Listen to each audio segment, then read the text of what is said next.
Hi hello வணக்கம் TV நண்பர்களே. இன்னைக்கு நம்ம பார்க்க போற கதை வந்து டிட்டுவும், நம்ம கிட்டுவும் வர்ற கதை.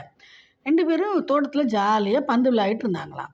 அப்ப அங்க ஒரு மரத்தில முள்ளு முள்ளா இருக்கிறத பார்த்துட்டு, இந்த டிட்டு பையன் என்ன பண்ணானா, "ஹாய் இது என்னது?" அப்படின்னு சொல்லி தொட்டு பார்த்துட்டானாம். அவ்வளோதான். சுருக்குன்னு ஒரே வலி.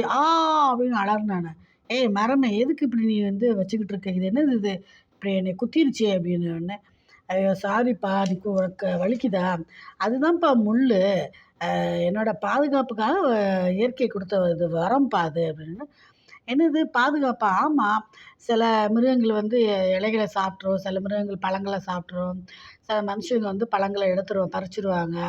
அந்த மாரிலாம் இருக்கக்கூடாது. அவங்ககிட்டருந்து காப்பாத்துறதுக்கு தான் இந்த முள்ள கடவுள் எங்களுக்கு குடுத்துருக்காரு" அப்படின்னோனே, "ஓ! அப்படியா? அ சாரி தெரியாம நானே தான் வந்து குத்திக்கிட்டேன் போல இருக்கு. மன்னிச்சிடு" அப்படின்னோனே, "பரவாயில்லன்னு. ஆனா இந்த ட்ரிக் எப்பவுமே ஒர்க் அவுட் ஆகுமா? எப்பவுமே உன்னைய காப்பாத்துமா?" அப்படின்னோனே, "எல்லா நேரமும் காப்பாத்தும்ன்னு சொல்ல முடியாது. சில ஆடு, மாடுகள், சில வகையான அ ஒட்டகங்கள்லாம் பார்த்தீங்கன்னா, தடிச்சு இருக்கும் அதோட உதடுகள். அதுக்கெல்லாம் பார்த்தீங்கன்னா, அசால்ட்டா அந்த முள்ளெல்லாம் கண்டுக்காம இலைய பறிச்சு சாப்பிட்ரும்ப்பா. சரி என்ன பண்றது? ஏதோ கொஞ்சமாச்சு என்னைய காப்பாத்துது நெனச்சு நான் சந்தோஷப்பட்டுக்கிறேன்ப்பா" அப்படின்னு. "ஓ! பரவாயில்லையே! இயற்கையே உனக்கு குடுத்த ஆயுதமா இது? பரவால்ல, பரவால்ல" அப்படின்னு சொல்லிட்டு சந்தோஷமா இத பத்தி தெரிஞ்சுக்கிட்டது ரொம்ப சந்தோஷம். அப்படின்ட்டு டிட்டுவும், கிட்டுவும் ஜாலியா வீட்டுக்கு போயிட்டாங்களாம். இந்த கதை உங்க எல்லாருக்கும் பிடிச்சிருக்கு நம்புறேன் ஃப்ரெண்ட்ஸ். Bye friends.